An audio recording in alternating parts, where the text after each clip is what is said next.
Мы находимся на крымстарском телевидении, нас смотрят люди в Крыму, ну и не только, конечно, в Украине, в остальном тоже.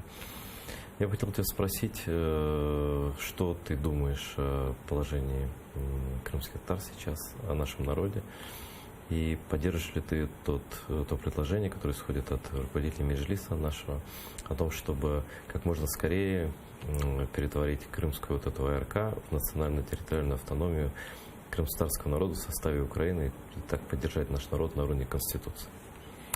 Ну, послушайте, так как я не политический деятель, но я, например, за то, чтобы, так как крымский народ вообще натерпелся за последние 100 лет, мало, в принципе, наций, которые вообще терпели такие репрессии, и такие унижения и переселения, но чтобы Крым это был в составе Украины, и это была как крымско-татарская автономия.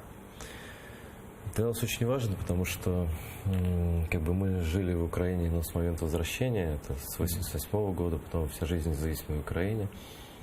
И так до сих пор наши права как коренного народа Украины до сих пор нормально, конституционно не закреплены. А тем более сейчас оккупация, это все обострено, и как бы люди ждут руки поддержки, слов поддержки от людей в Украине, и не только от политиков. И, конечно, спасибо тебе, что ты пришел. Ну, я думаю, что украинцы с татарами, крымскими татарами всегда найдут общий язык. Политики просто должны это правильно положить на бумагу. То, что между нашими народами существует дружба, ну это и так понятно.